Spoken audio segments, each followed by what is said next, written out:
So yes, we are recording, and your participation in this webinar is your agreement to be recorded. So just wanted to state that up front. Okay. So yes, as I had said, if you could share your name and organization in the chat box, it is the way we know who's participating, and it's a way for us to take attendance. And if you happen to be calling in on a phone number or some other method, just be sure that you identify who you are in your organization. And we certainly appreciate that. Okay. So today we have quite an agenda. This is the culmination of months of work that this work group has been involved with over the past, I'd say, 6 months or so, since September. We have been, through your insight and through your expertise, we have been reaching out and circulating an individual survey known as the Community Health Assessment. We've been sending out a survey known as the Community-Based Organization Survey to key community-based organization leaders. And then we followed that up with a key informant interview analysis, which is a qualitative analysis of key informants who indicated they wanted us to do that. There's a library research project that we will go over that has some qualitative data that we'll be able to pull from. We're going to look again at the New York State prevention agenda just to level set everyone so we know what we're doing and why we're doing it. We'll talk about the prevention agenda priorities and select those priorities, which are really driven by what the data show. And then we'll speak about next steps and certainly any questions and concerns. We're here to answer those. And we are going to have one more meeting on May 3rd at 1 p.m., which will be a very brief meeting. Because we had a little bit of a bureaucratic snag in getting our Atlas TI qualitative analysis software through the different channels it had to go through in the organization so that we had an updated version. So we were able to look at the two questions that were quantitative on that survey or that key informant interview process that we went through. But some of the other where we can look at the themes, the key themes, and what would be more nuanced, we will be completing that in the next week or two. And that's just because of that delay, which I didn't anticipate that it would take so long to push it through IT and whatnot.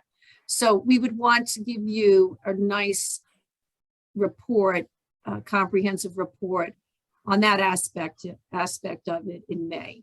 So we certainly hope that you can put that on your calendar and join us for that. Okay, so we always begin by looking at our timeline, like where we began and where we're going to end up. So here we are today, where we're going to select the priorities, again, after we review the data that's been collected and the analyses that have been done. And then once we do that, I think the hospitals will be presenting the selected priorities to their boards for adoption, as is required in the federal requirements, federal regulations for this. And counties, I don't know that you have any board or any other organization for which you have to have your selected priorities approved, but you are working to meet a state mandate, as are the hospitals as well. So by I'd say June-ish, toward the end of June, is usually when I put together a template for a template report that can be used for the state purposes and perhaps even for federal purposes. I know a lot of hospitals just use it for both. So I'll probably put that together toward the end of June, and that's for your use. So that's what's coming next. That's down the road on the timeline. Okay, so the Community Health Assessment Survey, that's the survey that, and you've heard me talk about this numerous times, but I'll just give a quick summary and recap of what it is. It is a survey that goes to individuals. It's convenience sampling, right? So we depend upon our partners, hospitals, community-based organizations, counties, et cetera, to distribute the survey among their clients, patients, or whomever, community members, whomever they might be interacting with at an event, or through a link in a community newsletter, through social media postings and whatnot. So that's the way it is distributed. We collected over 1,000, a little over 1,100 surveys in 2020-21, which was about 3 times the amount we collected in 2020. And we all know 2020 was an anomaly with COVID. There was not much programming going on. So we weren't really able to collect much data, but we did still did get some feedback. The analysis is now complete. It is online on our website. And to go through that analysis, I have with me, or located remotely, is Melissa Bauer, who is a senior data analyst with DataGen, our data partner. And she has been working with this particular data set for us for quite a number of years and knows it quite well. So I think, Melissa, if it's okay, I'll turn it over to you.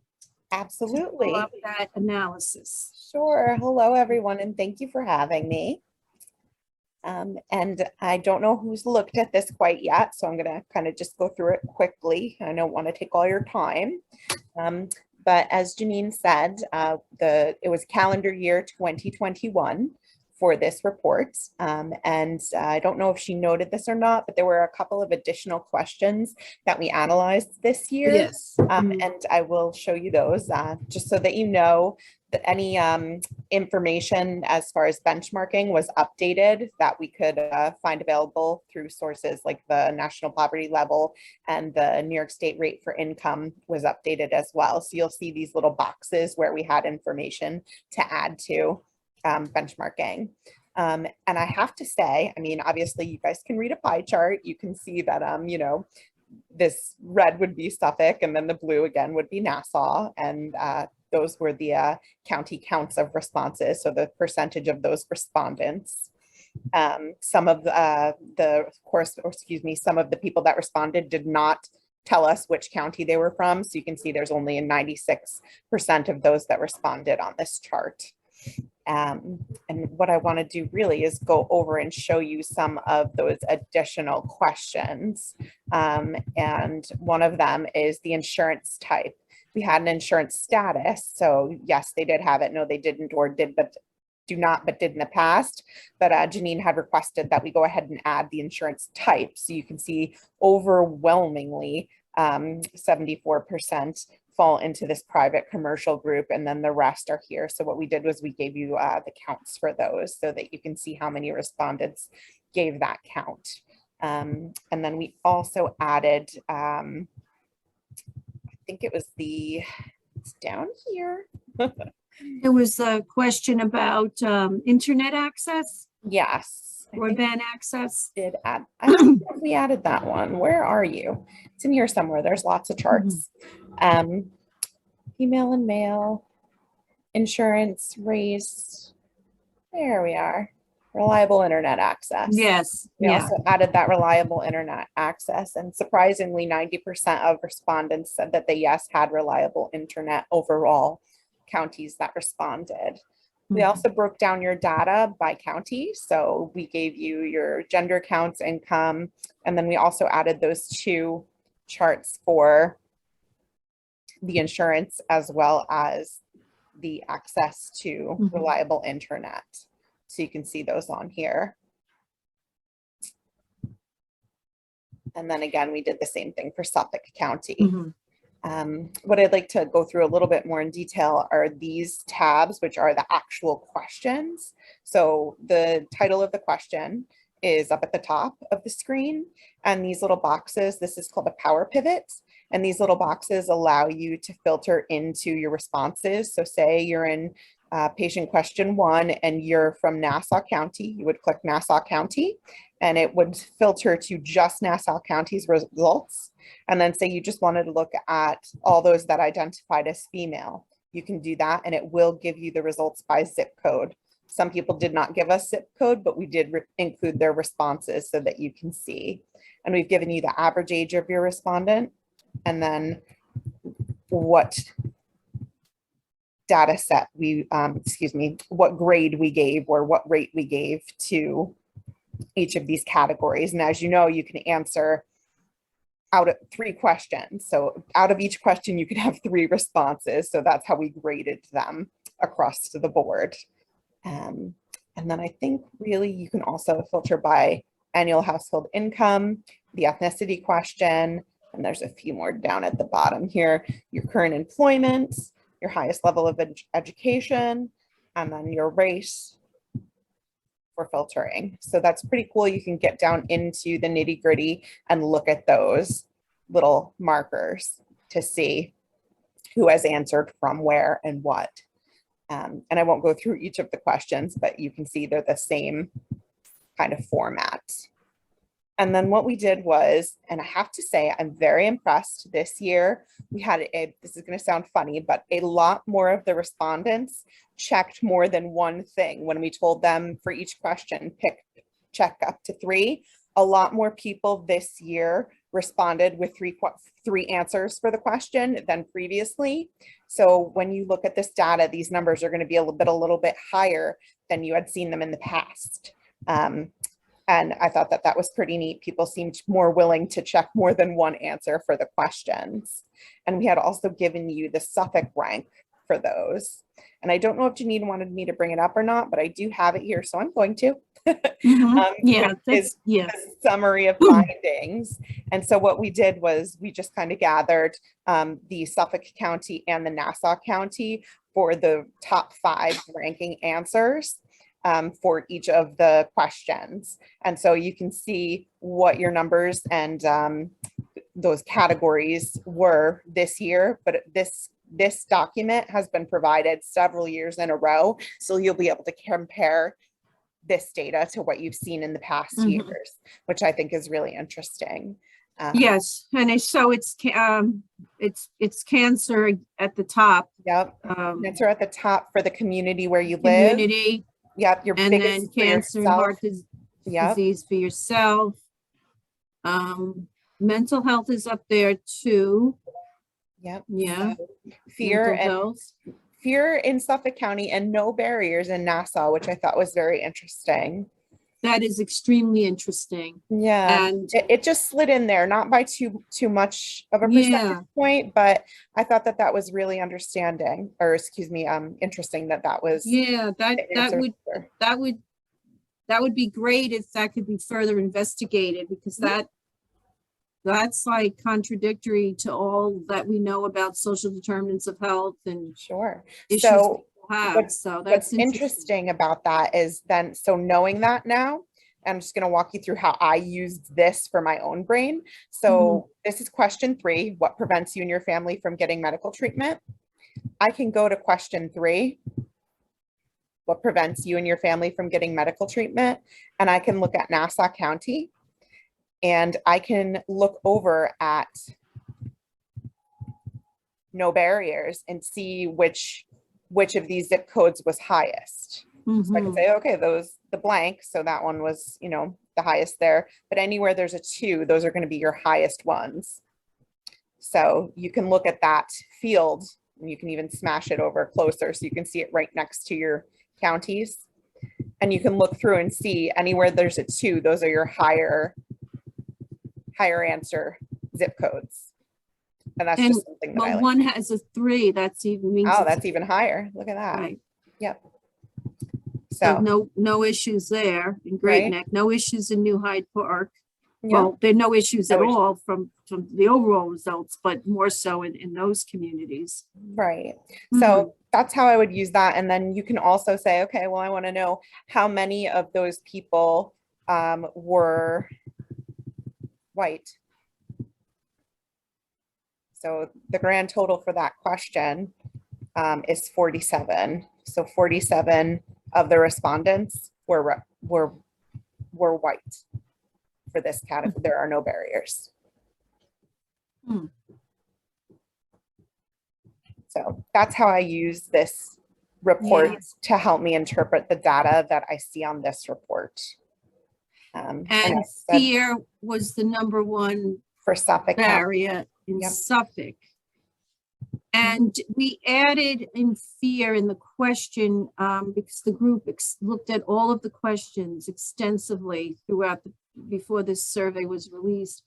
And we wanted to further define fear. And that's when we added in, I think, immigration status and whatnot. So can we look at that Suffolk question 3 Sure. and just kind of look at it a little more closely? Sure. So we can, I'm going to slide back up and change it to Suffolk County.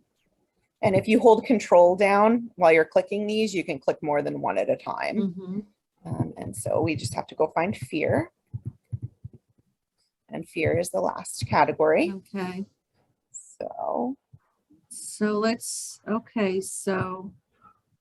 we can scroll all the way. Let's see Here's what- wait, a 10. This one, comic, and we're still in white people. Comac.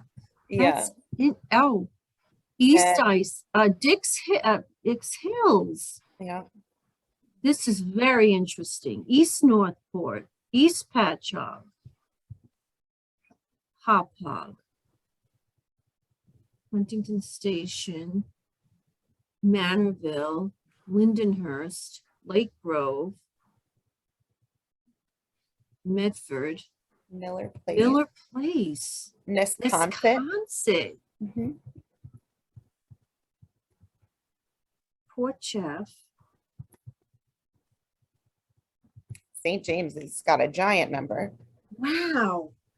So, you know what I'm saying? You know, you can read whatever you want into data, but personally, what I'm reading into this is people that might have delayed care because of the pandemic and knew Oh, they definitely. delayed care and screenings and now were afraid to go because they didn't want to face what maybe was going to be found since they delayed screenings and care, particularly given those zip codes that Yeah, we looked at.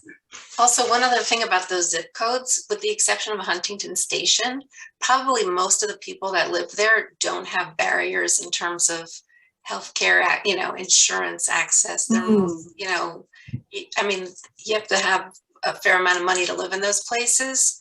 So it may, I don't know if you can look at the data on that to see if that backs it up, but it may be for lack of other choices of what to pick on that question. Fear would be the only one that didn't involve the fact that you didn't have the resources to get the care you needed. Sure. I don't know, what were the other choices there? For that question, well, we Yeah. asked them to pick up to 3.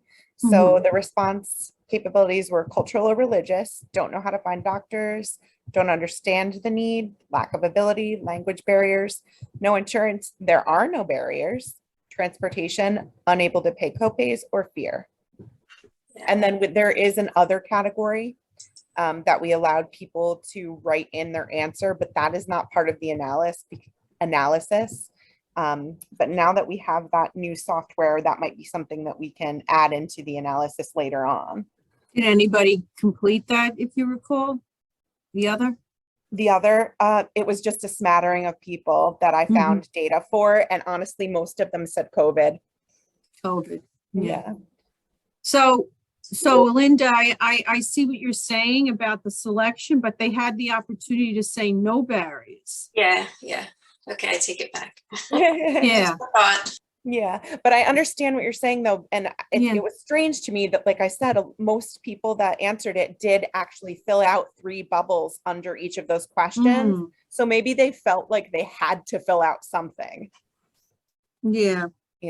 Well, yeah, I mean, we could have all kinds of conjecture as to why the responses are what they are, and it depends on when they were distributed, to whom they were distributed.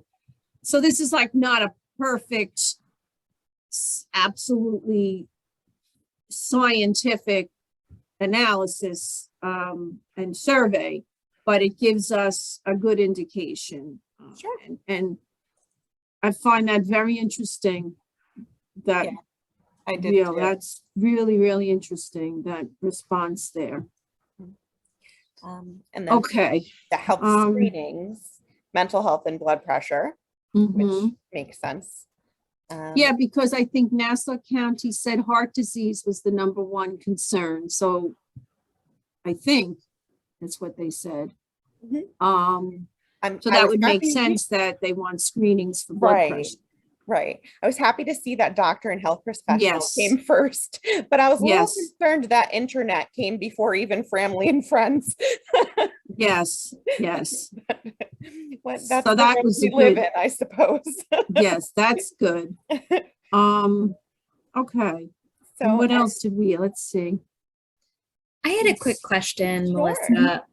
We had a lot of discussion when we were coming up with the survey about that no insurance question or answer really on that last question we discussed about what prevents you. Yeah. And it's just interesting how question number 2 identifies, or we had a question about insurance type.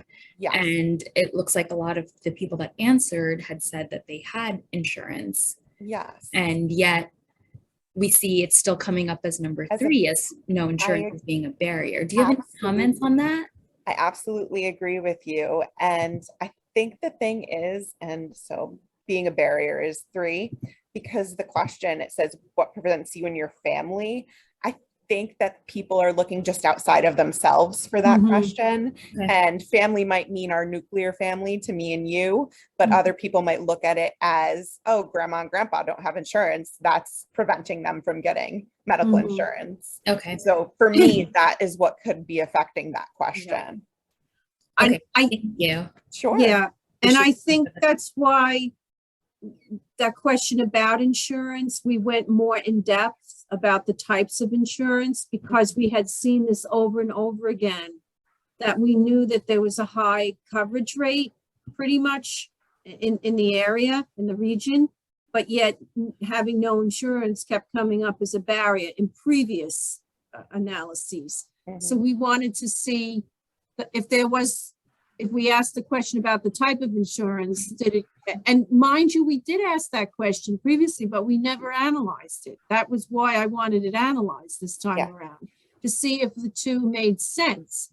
And we're still, and I think your explanation is right. I think it is what a person identifies as what the word community means. And they're seeing, well, other people don't have insurance. Right. And like my family, like my grandparents, or I know an aunt or a cousin or whomever it might be, they don't have insurance, or maybe they don't have adequate insurance, which is another question. We don't ask, but that's another consideration. And I think that was why it was important to have that insurance question that's asked later on specifically analyzed, because we can now see that the majority of individuals that really do have insurance. Right. And so I thought it was interesting also that 1,063 people answered the insurance question, either yes, no, or no, but didn't, but only 695 wanted to tell you what kind of insurance they had. See? Yes, yes. It could be that some people don't even know what kind of insurance they have. Absolutely. Absolutely. And I have found in other analyses that people don't know where to put themselves if they've bought insurance from the exchange. They don't understand that private insurance would be from the exchange. Right. Okay. Yeah. So does anyone have any more questions about this analysis? Okay. So Janine, I just wanted to make one more comment about the other question that we had analyzed this time around that it had not been analyzed previously, but had been asked. And that's the broadband question and or reliable internet access.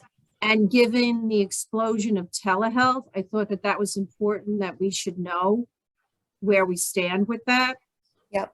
And I can show you for each of the groupings. So for Nassau County, 80% said, of those that responded rather, said that they did. And in Suffolk, sorry for this scooting across really quickly, 93% said that they did. So there's adequate broadband coverage pretty much across the board. So that's good to know, particularly in developing programs and moving forward. And even as data to support, and this is not related to what our task is, but as data to support the permanence of some of the telehealth policies that were ushered in through the waiver process during COVID-19 and are still there. This is good data to show legislators. So maybe let's just swing back to the questions again, where we see what the main health concerns are. I just have a quick question. I'm sorry, John Perkins from St. Charles and St. Catharines. Would you be able to determine what area did not have reliable internet access? I could do an extra analysis on the data to tell me which zip codes answered no. We could do. That's not there. Okay. It's not, no. So this is just the overall county measurements, but we did not break these down by zip code. That would be important. And I think, I have up and around Smithtown, there are always these dead zones where you don't have it, people, right?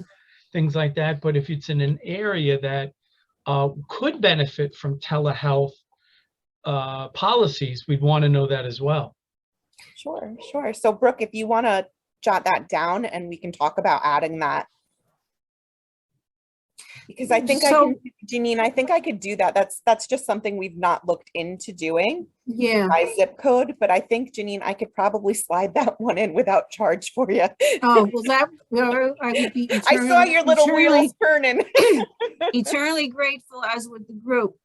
But when we look at the tables by zip code, that question, like, can't we look at that? Like, where's the question? It's not one of the main questions. Oh, it's not one of the main questions. That's right. It was just a question, right? It wasn't a zip code question. Right. It was just a yes or no. And but what I could do is add another tab down here that had reliable internet, and then make it so that you could sort and sift by all of these other groupings, and that would not take me very long to do. Just don't tell Alyssa. Okay. Brooke, just remind me. Thank you. Yeah. I'm here for you guys. Yes, you've been wonderful, Melissa. Sure. Okay, so biggest health concerns. Maybe go to that summary document again. Sure. So we want to keep in mind now, because we're going to look at some other data as well. Yeah. So these are the individuals that answered these surveys. First question being, scroll up to that first question. Sure. Sorry, that's taking way too long. So biggest ongoing concerns for the community and then for yourself, and cancer, heart disease, which falls under chronic disease, and then mental health. And number 2, at drugs and alcohol, so that's mental health and substance misuse. Women's health and wellness is up at number 2 in Nassau County, so that's an interesting finding.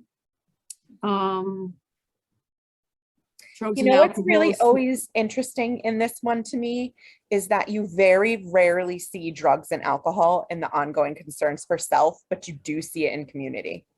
Yeah. Yeah. Right. Good point. Okay. So it looks like we're kind of leaning toward chronic disease again. What is, those who are on the call, what are your interpretations as you're looking at this? I'd agree. I think it's same as it's been, chronic disease with an overlay of mental health and substance abuse. Yeah. Anyone else? Stephanie?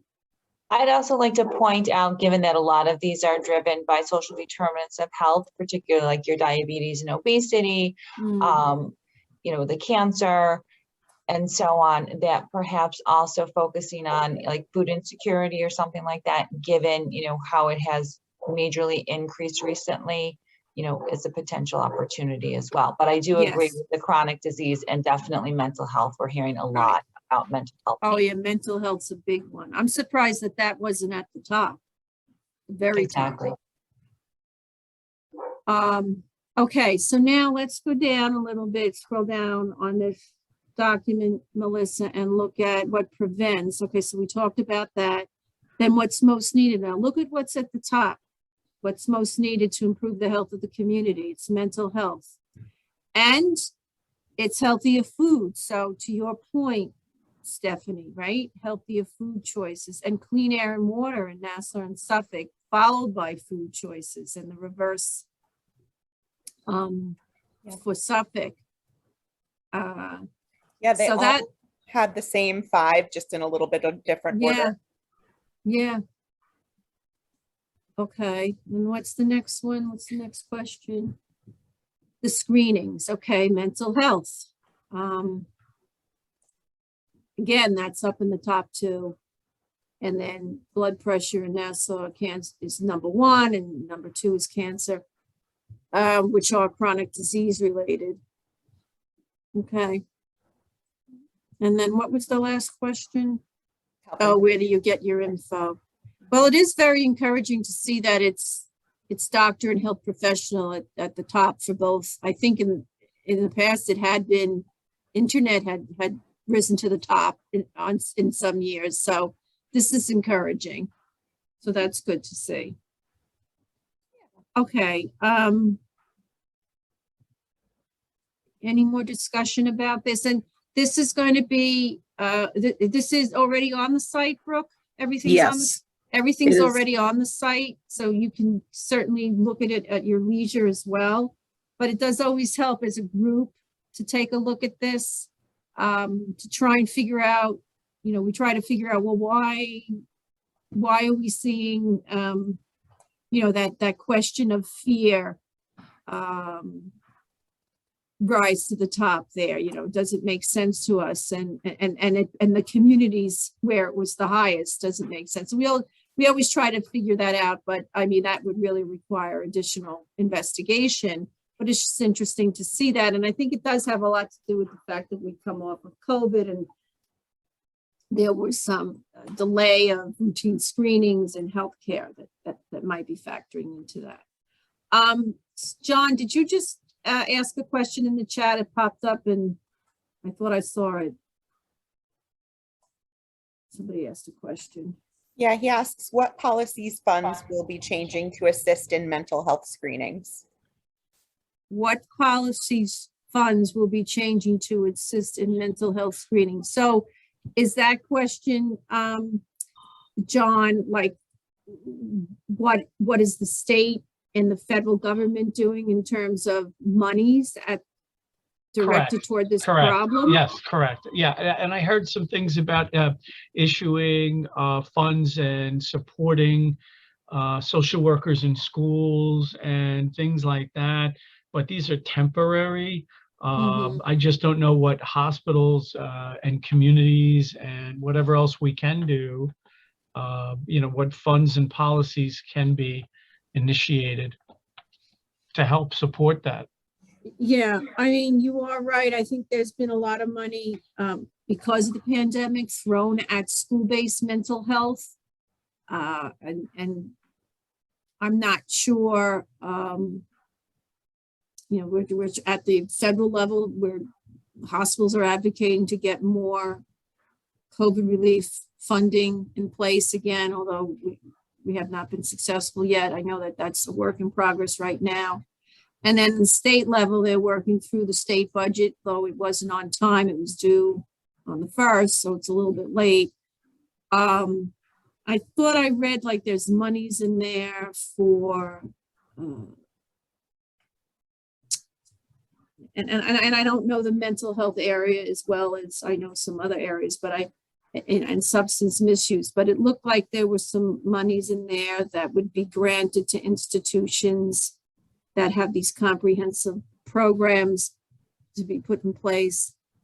So I guess the short answer is I can't really answer your question because it's such a it's a huge, huge area, both mental health and substance misuse. And there's been money coming from the federal government through that agency, SHAMSA, I think I'm pronouncing it correctly, that has gone and been funneled through the state to some providers out here on Long Island and throughout the state as well.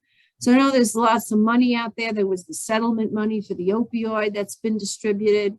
So I think maybe your question, John, is how is that going to be sustained? Like, how are we planning to sustain investment? I guess that, and I guess, you know, a look into, like, say, research and is what you want to call maybe root cause analysis to maybe help develop priorities as to what are the biggest contributing factors.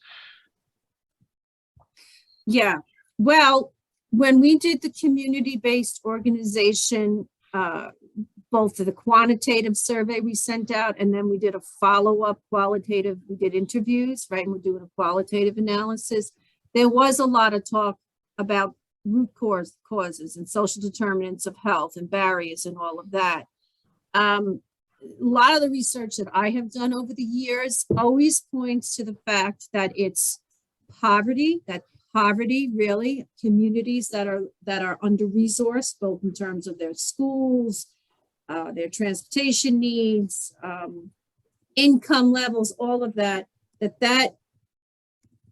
leads to this cumulative effect of poverty being passed on from generation to generation, and therefore not having the adequate access to healthcare because the communities they don't get the investment that they should in education and all those other, you know, physical supports and physical neighborhood supports and the environment and just the housing is substandard, all of those things. So to me, from what I've read, and there's epidemiologists on this call with me and people who work with this much more closely than I do, would you say that that's a fair assessment? I mean, I have always heard that that's the root cause of it, for most of it. Anybody want to weigh in on that? I mean, poverty is, I mean, nobody really chooses to be in poverty, and we don't want people in poverty, but the reality is there are people who still live in poverty. You know, there's that study that was done some years ago. They looked at a subway line in New York City that went through a number of different zip codes. I don't know, maybe it started in Brooklyn and went up through Harlem. And it along the way, they looked at readmission rates, hospital readmission rates, to see as the zip codes and the incomes changed in different areas, was there a rise or fall in the readmission rates? And lo and behold, there was the correlation that as you got closer to those communities up in Harlem, the readmission rates for preventable conditions rose dramatically. And I think that just kind of bears out the fact that poverty really plays a very, very big part in this. From what I understand. Asta, you're a researcher there. What do you think of that? You probably know what study I'm referring to too. I'm sorry, I'm not familiar with that study actually. I mean, I feel like we could talk hours about sort of the causes of this, but with COVID especially, we're just seeing, I feel like the lid has sort of come off, and we're seeing so much more in mental health concerns, a lot more depression, a lot more anxiety, a lot more stresses. So I think it's multifaceted and comcomplicated, and I'm sorry, I don't think there's just like any easy answer. Unfortunately. No, there isn't. No, there's no magic bullet. There's no way to just like stick a plug in it and fix the whole issue. Because if that were the case, we wouldn't be sitting here having this conversation, right? It would have been solved decades ago. But anyway, I understand, John, what you're talking about: sustained investment, sustained support for programming. And this is one of the reasons why we do conduct this research, right? So we want to see in our communities what is bothering individuals, what are they able to, what barriers are there, what's preventing them from getting the help. So this research, this ongoing research, again, through convenient sampling, at some point in time, if there's ever an infusion of money, we can really do the randomized phone call or some other more scientific way of ensuring that we're hitting a very broad representation of individuals. But for now, this is what we have. So if anyone else wants to pop in on that discussion, you can. If not, I think we'll move on to what's next on the agenda. Do you want to go over the Sparks? Yes, just pull up. Yeah, so what are you going to do? Go to the site? I can pull it up. Yeah. Yeah. Okay. So we thought that we would also take a quick look at the Sparks data that Melissa and DataGen had analyzed some years back. We're looking at the 2016 to 2018 data. The most recent data is 2019. However, I was not able to have that data analyzed because I do not have any more funding. So we're going to have to suffice and use the statewide planning and research cooperative system Sparks data from 2016 and 18, which I'm not sure how much different it's changed. It was probably, the big change was probably seeing a lot of hospitalization due to COVID-19, which would fall under, I guess, the respiratory diseases category. So I just wanted to remind you that this is here. You can still draw upon it. On the left-hand side are the diagnoses that the group some years back in 2019, all agreed upon that those are the ones that should be examined. And so those are the ones that are reflected here. And you can do some pivoting with this too, right, Melissa? Yep. So if Brooke hits enable content in the yellow bar, she'll be able to select any of those measures and it will drill right to that measure. Just takes it a second to catch up, and then the charts will change and the data will be populated there. Okay. So, it's not, as I said, it's 2019. It's the most up to date that we have now, right? That's available. Right. The Okay. 2020 files have not yet been released. Right. So those are the most recent files that were released by the state. But again, just to caution you, I was not able to include that in the analysis because of the restriction of funds. But we do have this, and this is on our site that you can refer to. So that was something I wanted to remind everyone about. Okay. All right. Melissa, Yes. thank you. You're You're welcome. the best. Thank you, Melissa. No And problem. you're welcome to you're welcome to stay on the call if you want. Well, I wanted to let you know that I've added, I'm going to send Brooke a new power pivot with the reliable internet question by the end of today. If you want to replace it on your website, you'll have that before the end of the day. Oh, well, okay. Now that's quick service. Absolutely. No problem. That would be wonderful. Thank you. Thank you. Thank you all. Have a great day. Thanks You again. too. Bye-bye. Okay, so let's turn Can our I attention. just ask a question? Once you guys get it, how long will it take to get up online? It'll be online today. Okay. Thanks. Yeah, as soon as we have it, I'll put it up there. Okay. So let's turn our attention now to community-based organization survey that we sent out. And again, this group went through all the questions. It pretty much mirrors what is being asked on the individual survey.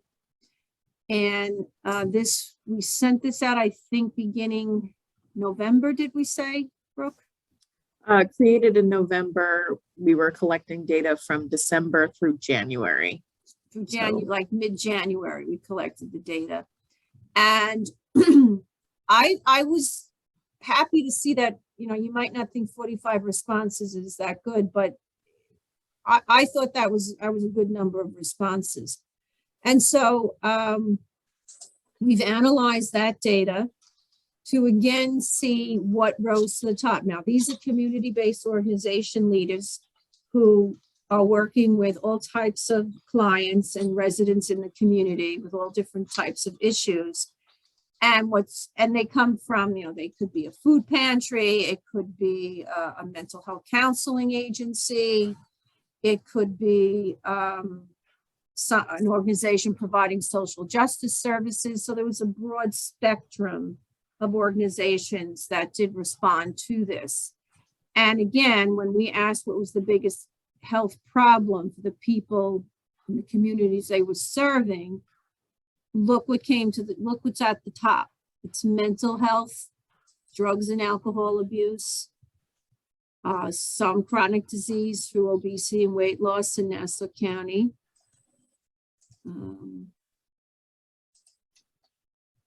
And then when we asked what would be most helpful to improve those health problems, mental health services in Nassau County, access to healthier food, and then mental health services. Suffolk, number 2 was drug and alcohol services. So you can see here, then there's affordable housing and transportation. You can see here the social determinants of health at play. Those factors that are presenting themselves as barriers in a way. And then we asked, do any people in the community served have problem getting needed health care? So that was a yes or a no. So 14 out of 25 said yes in Suffolk, and the remainder said no. And then in Nassau, it was 7 out of 10 answered yes, and the remainder said no. In Suffolk, it's no insurance, unable to pay for health care, which could mean, and we didn't delve into this any deeper, but unable to pay for health care could simply mean they can't afford the co-insurance or the co-pays. And in Nassau County, it was the misinformation and health illiteracy, not really understanding perhaps the information that was being presented. And that ended up being the second reason for Suffolk, and transportation was the second reason in Nassau County, which is interesting because I think Nassau County is more dense, right? So it's smaller geographic areas, the population is more dense. And I think that the bus system there is much more robust than the bus system, the public transportation system in Suffolk. And in fact, I think Suffolk has it on the table to reduce some bus lines, if I'm not mistaken. So that's, I think, an interesting finding, just based upon what I've recently read. Ashton, is that so? Is not Suffolk County looking to reduce some of those bus lines? There was an article about that in the newspaper the other day. Yeah, I just saw the article. I don't know too much about it. Yeah. So, so that's and it's a much larger geographic area too. So you definitely need, if you don't have a car, you definitely need to rely on some kind of public transportation if you're in that county. What health issues do the people in the community you serve need education about? And again, there it is: mental health, chronic disease, substance misuse, blood pressure, which is chronic disease. Nassau, the blood pressure issue, both in this survey and in the individual one, has popped up a couple of times. So that's quite telling. It's blood pressure in the third on Suffolk, and it's mental health and depression for Nassau in the third spot. Food security. Okay, exercise, physical activity. And then when asked, where do the people in the community you serve get most of their health info? In this particular, and so this is from the community-based organization leaders, they're finding that their clients are getting it from their family and friends, and then the internet, and then Facebook specifically and Twitter. And the doctor and the healthcare provider is down in the fourth spot for both of them. In Nassau, it's church groups, which is those faith-based communities. When I first read that, I thought it said church gossip at first, so but it's church groups. So our faith-based leaders are quite integral to communicating about health issues. And what do you think makes a community healthy? And this was an open-ended question. And I believe if we look in the methodology, what was done is that there was a word search for those few codes, that the words that kept coming up again and again. We used them as codes and then ran them through the Excel file in a word search to see how many times, if they indeed were the top, and they were. So it's access, communication, and education, the three most common themes for both counties. Access, such as health insurance and transportation, right? So that's health insurance. So that's the social determinant and communication, doctor-patient relationships, and more community programs, and more available online resources to educate oneself and improve health literacy with the pressing matters. Okay. So they want online education. How would you rate the health of the people community you serve? So this is the community-based organization leader commenting on the residents, clients, patients he or she serves. And they, for both counties, think they're somewhat healthy. In Nassau, they're followed by unhealthy, and it's reversed in Suffolk. But they both feel they're somewhat healthy, so there's room for improvement, obviously. And then what types of health screenings or services are needed to keep people healthy in the community? There it is, blood pressure again in Nassau County. Mental health in Suffolk, and substance misuse, Nassau chronic disease management, and then mental health. Okay. Chronic disease management is up there also in Suffolk. Okay. So let's see. All right. So any discussion about, so remember, this was the survey that was sent out only electronically to community-based organizations through a very specific time period. We had 44 surveys were collected. I thought I saw 46 someplace else. Maybe not. Maybe I'm I confused. thought I did too. Were these findings posted on the internet, or are they on your website? Are these up Not there yet. yet? No, but they'll be up there before the day is out as well, right? Yes. Yeah. So this is what this is their perspective, and this is what they are seeing. This is what the people working, people on the ground are seeing, who are working with these individuals. So that just gives us another perspective. What's the other? And then we have another. Now there's also 45. Okay. We have to figure out why this says 45 and why it might just be a typo. Yeah, I think it is just a typo. Okay, we got to double check that. Okay, that's the qualitative analysis. So that's done.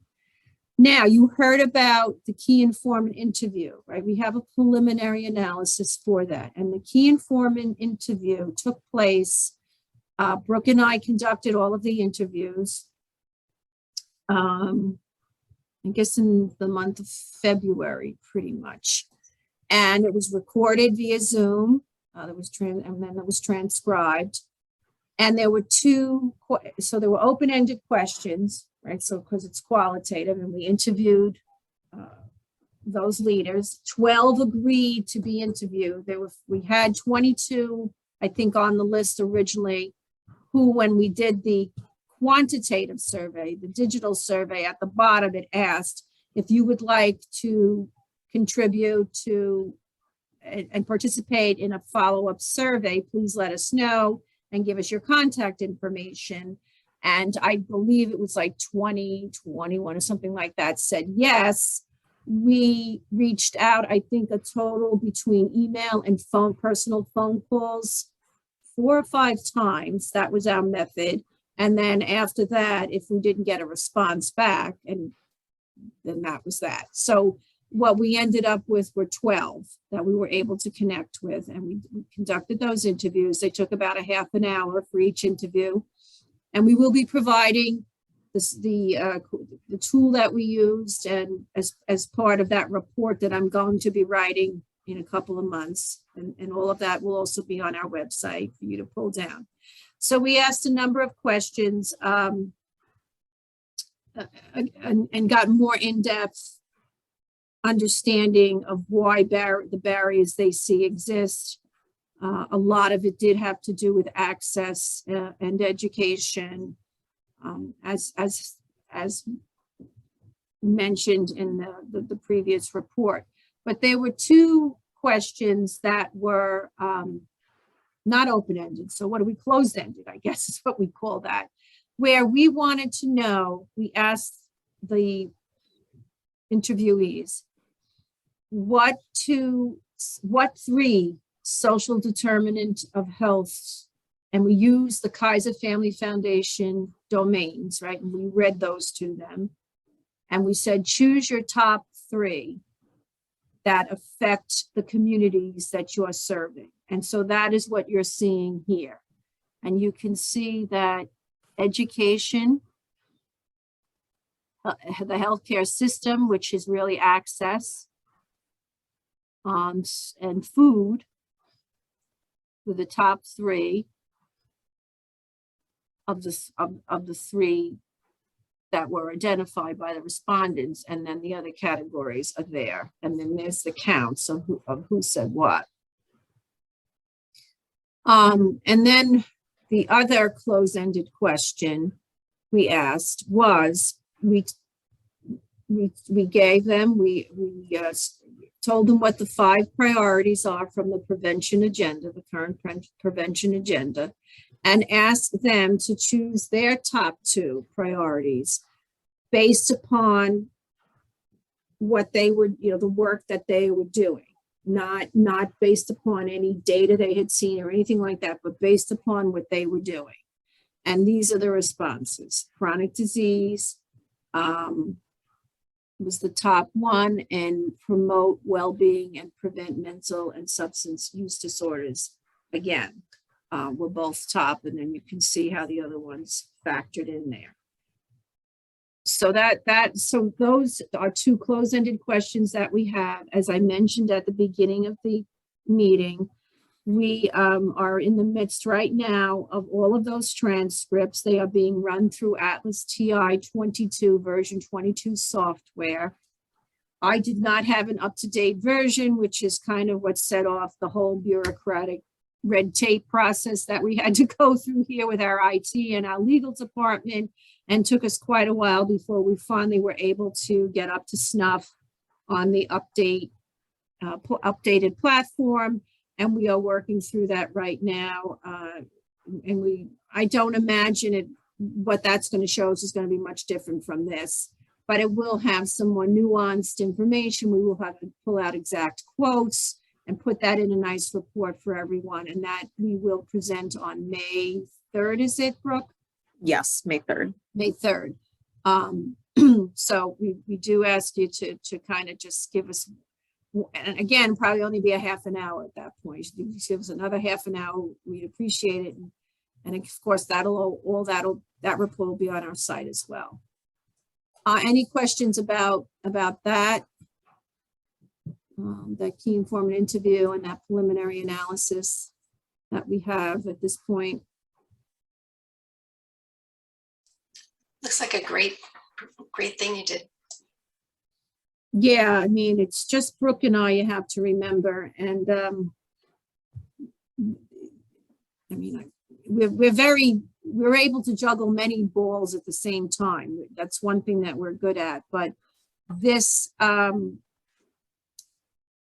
project, community health needs assessment and pulling all this data together, is maybe, I don't know. I mean, it's consumed us more in the past few months, but it's really not top priority for us of what our job descriptions are. So we did the best we could to make sure we would give this region a really robust analysis as possible. I think So- you've been successful. Thank you. So with that, if we go to the next slide,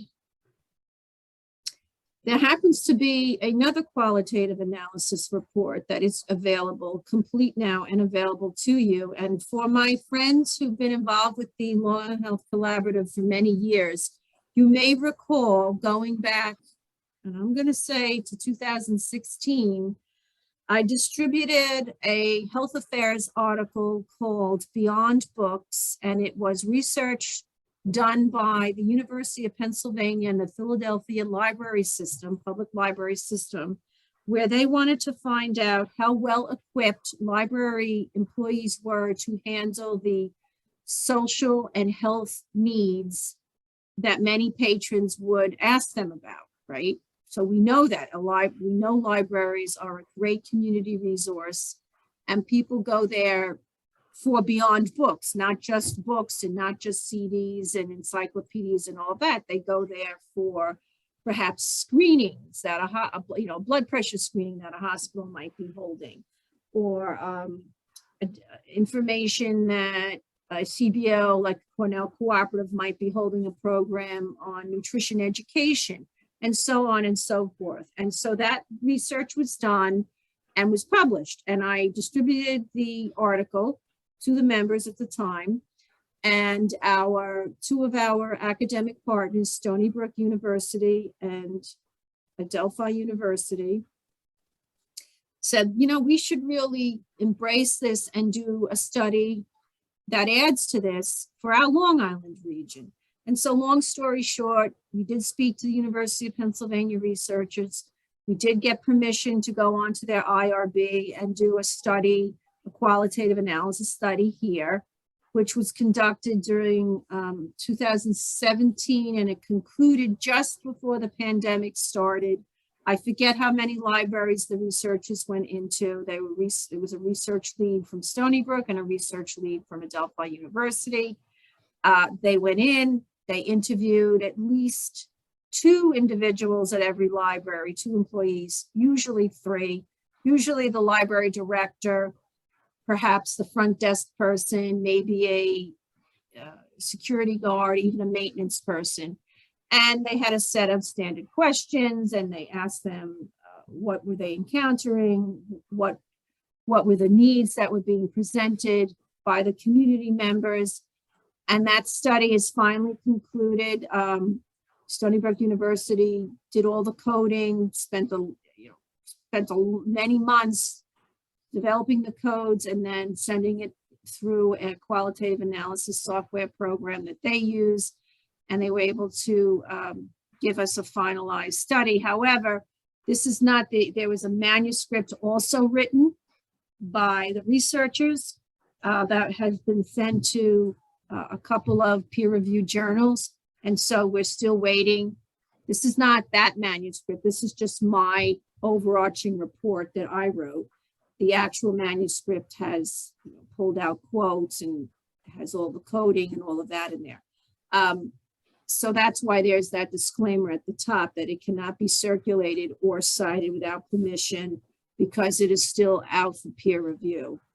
The actual study, the actual scholarly article, which I did not write. I contributed to it, but I didn't write it. So we can look through this. Very interesting. And this again will be available to you. We talked about social determinants of health. We wanted to see what were the library patrons facing. We again used the Kaiser Family Foundation. Social determinants of health. It's important to know this research was conducted prior to the onset of the pandemic. It tells how many, selection and recruitment, okay, see stuff you don't have to read. But there's a spot where we can get to findings. key findings, and that's where I want to get. So the top 5 identified health needs were mental health, exercise, diet, et cetera, and this was through both counties, right? So this is Nassau and Suffolk together. And then the top identified social needs were homelessness, tech literacy, English as a second language, unemployment, and food, right? So we were able to look and see what the social determinant issues were and what the health needs were. And then we looked at, and help me explain this correctly, Brooke, if I get myself mixed up here, but we broke the libraries down into quintiles by high need library, lower need library, middle need library, depending upon their resources, right? And we were able to see which communities had the greatest need in Suffolk and in Nassau.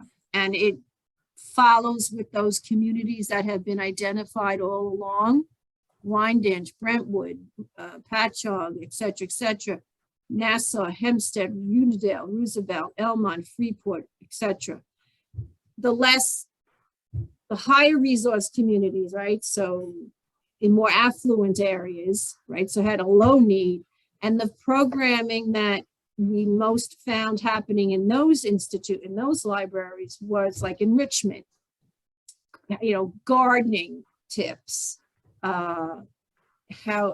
cooking classes, yoga classes. Whereas in the high need communities that did not have as much resources, we found in those libraries that it was health literacy or financial literacy webinars. There were health screenings taking place. There was information on the importance of why you should eat healthy. What else? So it was much more focused on meeting some of the social support needs. And a lot of these libraries now, and not just the ones of high need, even the moderate need ones, have social workers that are on staff, or are there per diem, or are there part-time. And as we went through, and understand this was like a 5-year process by the time we did all the interviews and did all the analysis, we saw more and more libraries bringing on social workers to meet those social and health needs that were presented by community members, because they, the library employees are not trained for that. They are not social workers. So this is another source that you can refer to and use, which would be a qualitative source because it was done with interviews that were recorded, transcribed, everything was de-identified, went through an IRB approval process. And it's great information. And I don't think it's a surprise to anyone how important the libraries are. But this just kind of puts it in black and white what they're doing. So it would be interesting to do a follow-up study now after the pandemic, since so many libraries had to pivot to virtual programming. It would be interesting to see during, and they, they've got records of what they did. So during the pandemic, what they were doing, and now as we're coming out of the pandemic, what they are doing. And are they seeing a greater need, less of a need, whatever it might be. But that's a study for another day. So that's going to be available to you. Does anybody have any questions about that? Linda, do you remember when we started with that? You must remember that. Off the top of my head, I don't know. I don't remember. I mean, yeah. I left the county in 2019, and you'd already been doing it for quite a few years. So yeah, right. More like 2013 or 14. I have to ask Lisa Ben Scott. She would know because she's her project. Yes, this was Lisa's, right. And she was the one who saw the article and just like got all excited about it and said, this could be a project and we could pull in the other schools and we could work with the libraries. And so it actually became a really great example of collaboration in action, because we now, and it was voluntary, right? So not every well, first of all, the libraries were selected through a block randomization process. So not every library was approached, but the ones that were, it was voluntary. They did not have to do this. So there were some that did not want to do it. So that's how we ended up with the number we ended up with. But it was, and now as a result of that, we've established really, really good relationships with a good percentage of the libraries on Long Island. And we always had relationships, but I think they've just been solidified because of this whole process. And this report was shared with the library directors back in December to show them the results, because it's useful for them now to take and maybe go to a private or a public foundation or a legislator to say, look, this is what our community members want and need, and maybe get some funding for different programming and whatnot. So it was an all around really good project. And, the icing on the cake is if it's accepted into a peer reviewed journal, and we'll certainly let you know that. We've definitely been capitalizing it because we've been partnering with the libraries quite a bit to give presentations on cancer and stuff. So yeah, it's because we know it's effective. So yes, it's the libraries are a great place to meet the community. Janine, can you hear me? So Yes. Can we refer to this report, or is the whole thing sort of not usable right now since it's been submitted for publication? Lisa's and rightly so is a little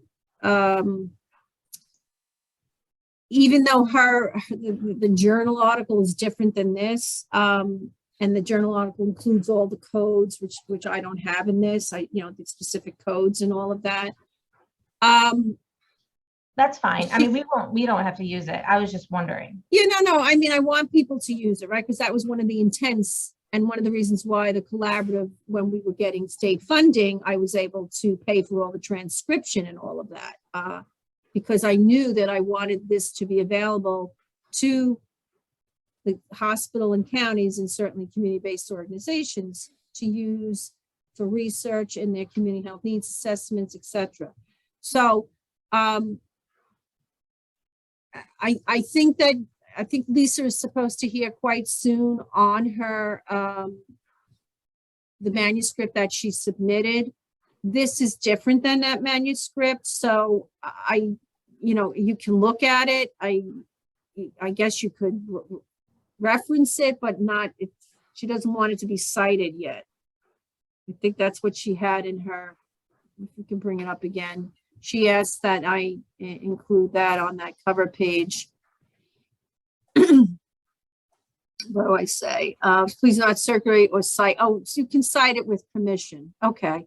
So if you want to cite it, and again, I don't know when you're planning to have your community health needs assessment formally done, but if it's very soon, I would just out of courtesy, have a quick conversation with Lisa and say, look, the county health department wants to cite this report. And I'm sure she would say that's okay. So you just let me know.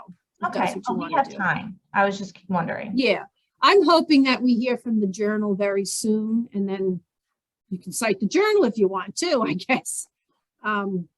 So we should know that quite soon. Any other questions about that research project? It's quite unique.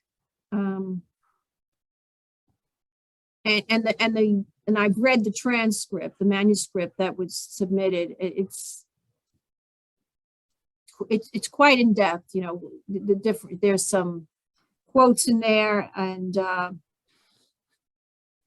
really gives you a very visceral look at what's going on in people's lives, particularly in those communities where there's a high need. What's next? Anything? Okay. So let's see, how are we doing on time? Okay. I thought that we would take a quick look, because we're supposed to select these, right? These are the prevention agenda. These are from the prevention agenda. These are the priorities, the focus there, the focus areas, and then the specific goals and or objectives connected to each of those priority areas. So here we have focus priority number 1, which is prevent chronic disease, and it is broken down into 4 focus areas, which, by the way, counties and the hospitals can choose 2 focus areas in 1 priority area and still meet the requirements. I don't think that that's going to be the case, but just so that you know that that's available. So it's priority area, prevent chronic disease. As far as I can tell, that looks like where we're headed. Promote a healthy and safe environment. Although chronic disease, you might be wanting to ensure there's safe places that you want to improve physical activity. So you want safe places to walk. That's not, it's not something that is standing out. Or it's kind of embedded. I don't know if it's embedded in the, I can't see in the, go back to priority 1. I want to see if it's in there. Yeah, it is. Okay, so that is part of chronic disease. So healthy and safe environment more has to do with injuries, violence, air quality, which some respondents did note air quality. That would contribute to cancer, probably. Yeah, built-in indoor environments, water quality, food. Okay. The third is women, infants, and children. A lot to do with maternal mortality, support for children and adolescents, emotional health, dental is in there. The priority area 4 is promote well-being and prevent mental and substance use disorders. And we seem to be leaning toward that one as well, although they've got underage drinking, opioid, adverse childhood experiences, major depressive disorders, suicide, and reduce the mortality gap between those living with serious mental illness. And then prevent communicable disease, which I thought was going to rise to the top because we were coming off of COVID. It didn't. But again, there it is. They've broken down the STIs, HIV, Hep C, and antibiotic-resistant infections. And if you recall this group, we had extensive discussion about whether we should include a COVID question. Remember that? And we felt, well, that would be too leading. And so there was a box on the survey that said communicable disease, and we felt that if COVID really was of a great concern, that would have been checked off. So that's why we didn't go that route. Otherwise, I think it would have been leading, and we might have ended up with prevent communicable diseases only because of the COVID crisis that everyone just went through. So keep this in mind, right? Now, so what the state asks is that the counties and the hospitals in those counties select based upon what the data show, right? So that's what you're going by. What does the data show us? To select 2 priorities to work on jointly for the next 3 years, the next upcoming 3 years of prevention agenda cycle. That doesn't mean that you can't work on other priorities, absolutely. But they're just asking for the region to identify joint priorities for the next upcoming 3 years. So that's what our task is before us. For hospitals on the federal level, you are to do a community health needs assessment, and everybody's, on different timelines depending upon what your fiscal year is.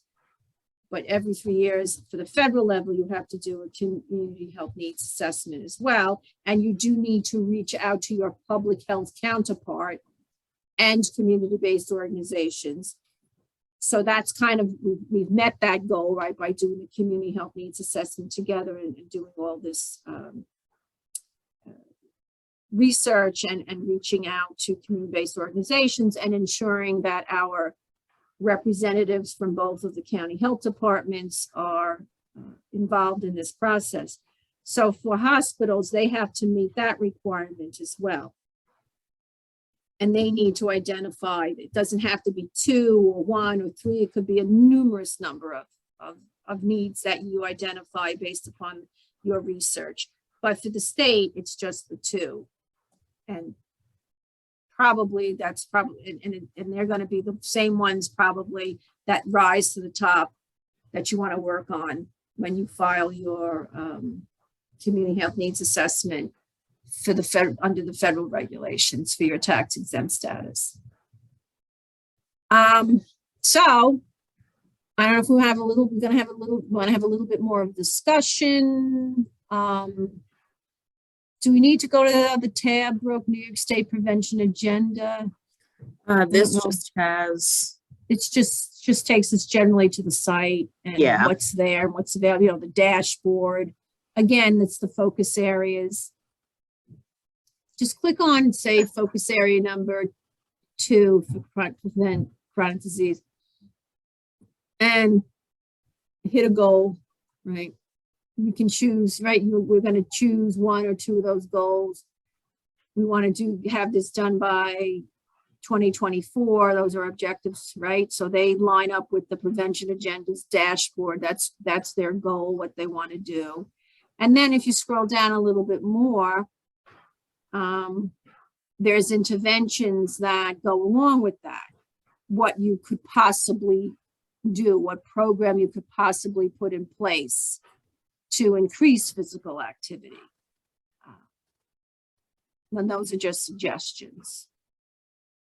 So that's, you know, you should use that prevention agenda to help you as you go through deciding on what programs and intervention strategies you're going to use to meet the needs that have been identified. Look at the prevention agenda dashboard to see what the state's goal, and let's look at the dashboard. Let's go quick to the dashboard. So is this group's responsibility to pick Yeah, just the general overall category of chronic disease, or should we be picking specific? you pick know, 2 focus it. priorities. You pick 2 priorities. You can pick 1 priority with 2 specific focus areas and meet the need, which I don't think we're probably going to do because mental health was so high up there. So yes, we're just supposed to pick the priorities. And then it's up to each individual facility what focus area, what interventions they want to put in place. In the past, the collaborative was able to work on the physical activity component of this through our Are You Ready Feet walking program. We don't do that anymore because we don't have the funding to do any of that anymore. We do, however, still maintain now the walk with a doc chapter and do hold walks throughout Long Island and collect data on that. If it doesn't happen to be happening in your service area, if you're a hospital, it's not going to be of much use to you. But if you're a county and you just are looking at countywide data, it doesn't matter if the walk was held in Riverhead or Amityville because it's still Suffolk and so on and so forth for Nassau. So we still do that, and we still are able to provide some social media metrics related to chronic disease, education, and management. Although we're not holding any of those self-management programs as we had done in the past, again, because of no funding. So yes, the answer to your question, Linda, is we have to choose 2 priorities jointly. And that doesn't mean you can't work on all of them if you want, but we have to choose 2 and let this, and then when I write the template report, which each of you can choose to use, not use, or use part of, you will note those priorities that we as a group chose via consensus. So does everyone understand what our charge is for today? Yes. Okay. all right. Okay. Yes. Thank I you, had a quick Selena. question. Sorry, I had a quick question, Janine. Yes. How in the past, how has the data that's on the prevention dashboard impacted choosing priority areas? Do they usually line up, or do we just go based off of the surveys results? I was just curious. We've usually just gone by the survey results, right? Because we're asked to reach out to our community and ask them what they need. Mhm. And mind you, this is primary data, so you also should be looking at some secondary data as well, like Burpus data and the Sparks data that I showed you before. But no, we've gone by just what the data results show. The dashboard compiles publicly available data, so it pretty much does go with what what our data is showing. Yeah. Sparks, it's Mhm. Other survey data. Yeah. It's more general, it's countywide. Right. But yeah, I mean, in our experience, it is pretty much the same. It's the same priorities. It will lead you to the same priorities. Yes, it will lead you to the same priorities. Okay. Yes. Thank you. So what's next there? Let's see. What are we doing next? Shall we launch our poll at this point?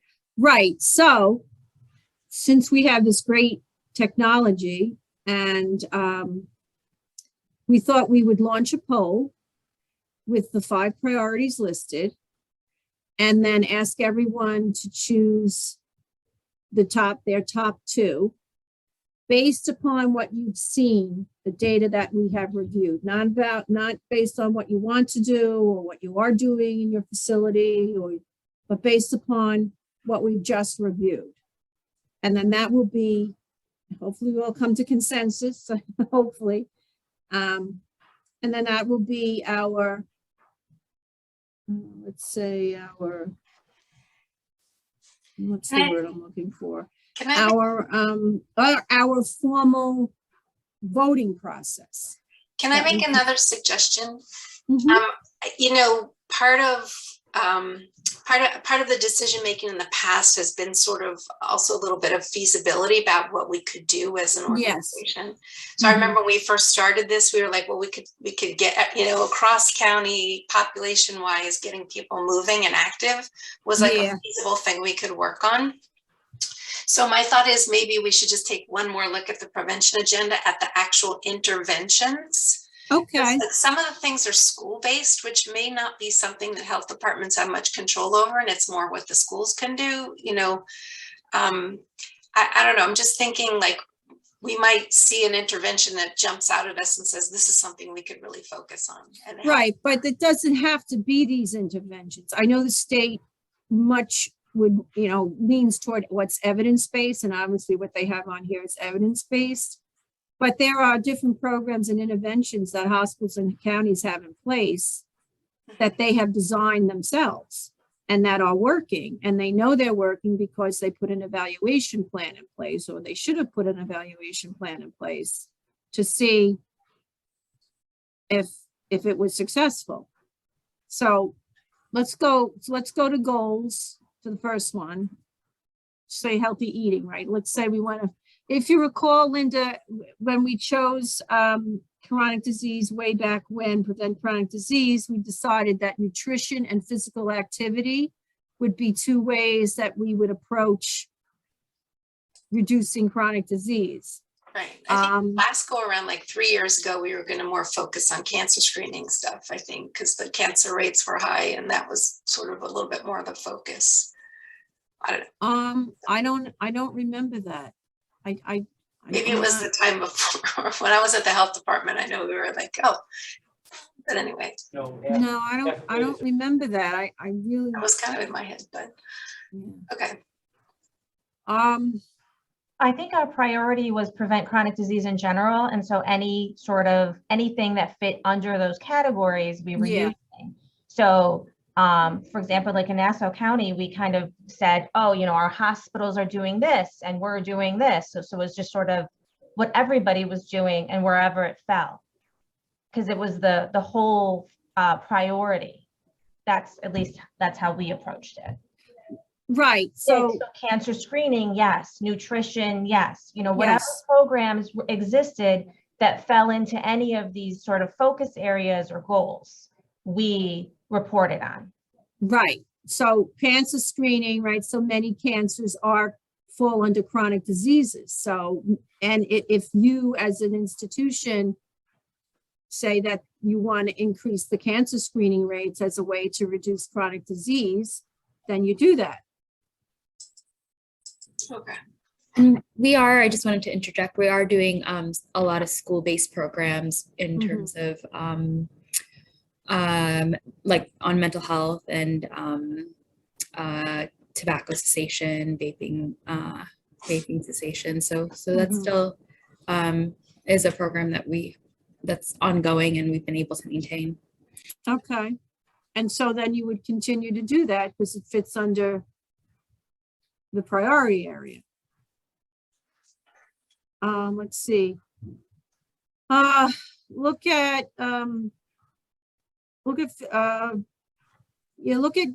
physical activity. Okay, so That's childcare, work site, and then look at the interventions, not the. yeah, go down to the interventions.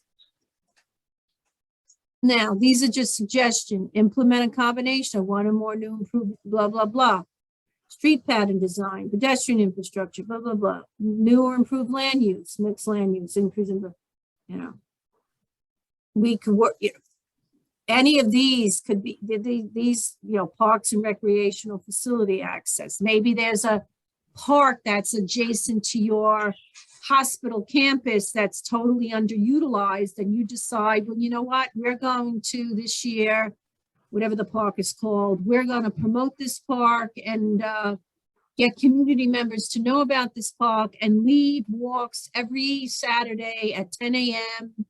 for the months of May through September.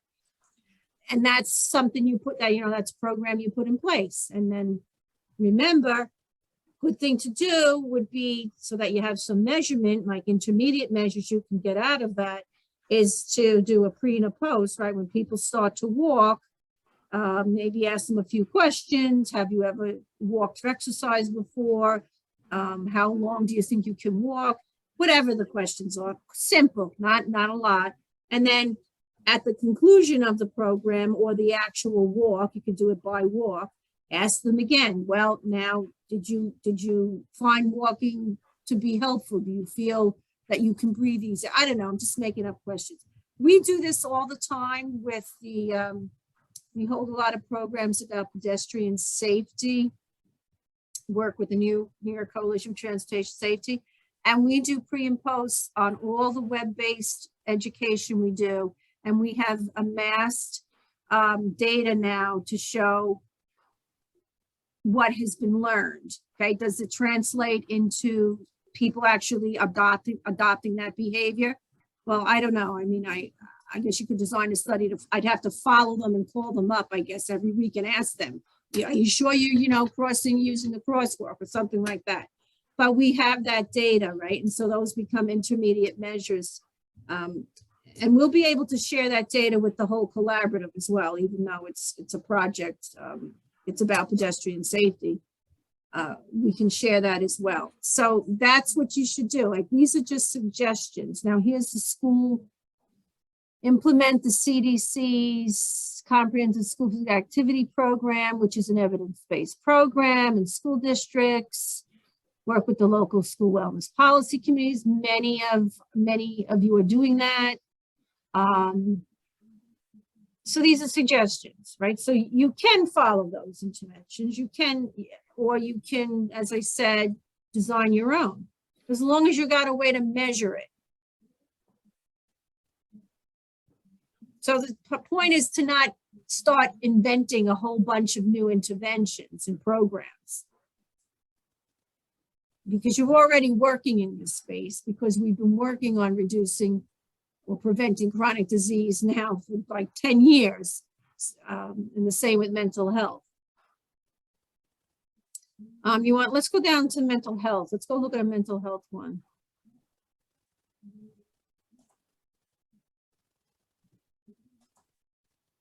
Okay, so, all right. let's see what the, build community wealth.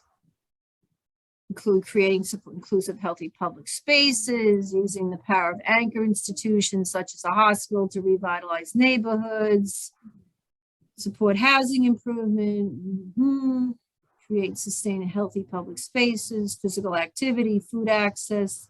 So, you know, you become creative. You can also Google evidence-based interventions for creating public spaces and find something there if you want to do that. Enable resilience for people living with chronic disease, strengthen protective factors, including independent social support, self-care, self-esteem. Well, maybe you decide, you know, I'm going to hold, what is that? Is there an evidence-based education program for mindfulness? I don't know if there is one, but maybe there is. And you do some research and maybe you find one that is an evidence-based program and you decide that you're going to hold that for 2 months for individuals that have been identified through your hospital's outpatient department who access services for depression or anxiety, whatever it might be.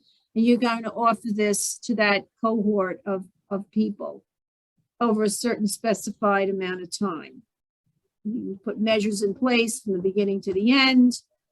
You can use the, Carolyn's jumping off. Okay, my vote is for prevention. No, wait, don't go yet, Carolyn. We have to do the vote. Let's do the vote.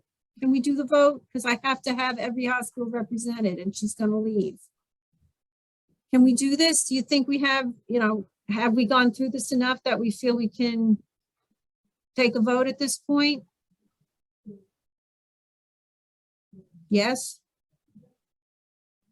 All right, so let's open this poll. And Can everyone see it? Quick check your 2 based upon what we've discussed.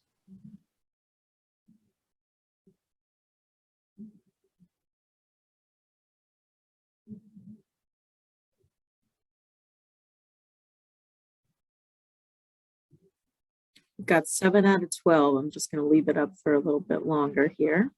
Unless Carolyn jumped off, I don't know. No, she's here. Okay. Thank you, Carolyn. I'm here, Janine. Your vote is important.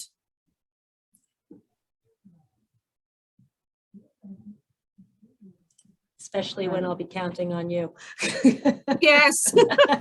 You know, Stephanie had to jump off, so I'm going to have to call Steph. I don't know if she said anything in the chat about what she was interested in. I might have to call Stephanie for Northwell. Oh, no, Joynetta, you're on the call, so you can fill it out. Joynetta, I think, might have jumped off, but I think Jack is still on the call. Okay, so somebody from Northwell is still on the call. Yeah. And Erica. Okay.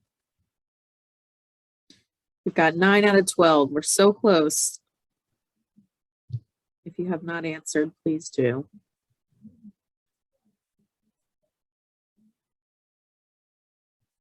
Well, don't count us. Oh, you're right. Did you guys answer? No, No. we can't answer. So there's just one other person.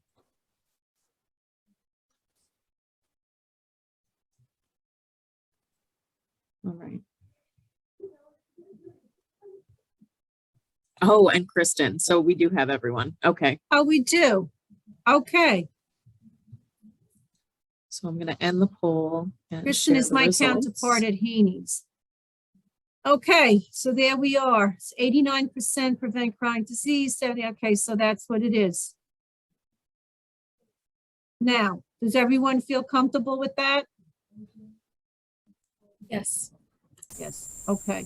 And again, Linda, I mean, you see, like, you don't have to reinvent the wheel. And yes, you're involved in the cancer screening there at your facility, your hospital, that's where you're working.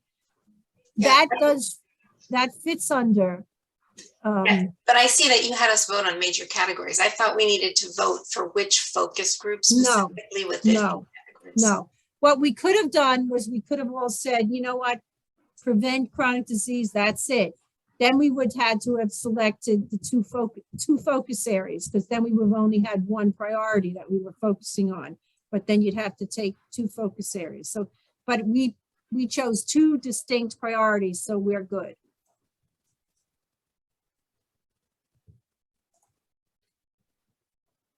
All right. All right.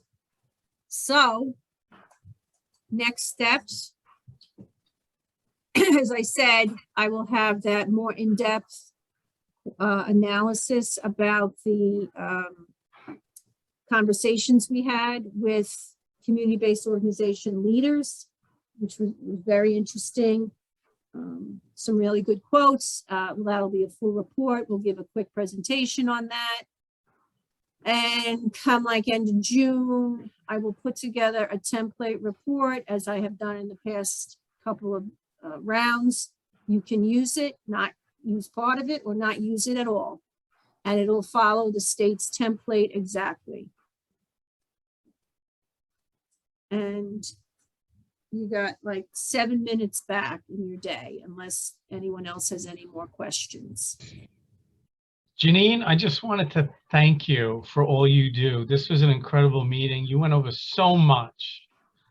And thank you for all you do. Really, very impressive. I appreciate it. Well, thank you. Now I can go home. Yes, a round of applause for Janine. Well, it's not just me. I got Brooke here too. She's And Brooke, yes, and Brooke. Brooke is like my navigator, and Brooke is learning more and more about this whole process. She actually came from a hospital here on Long Island, so she was on the other side of it, and she said she never realized so much went into it until she was Truly. until she got pulled into it here.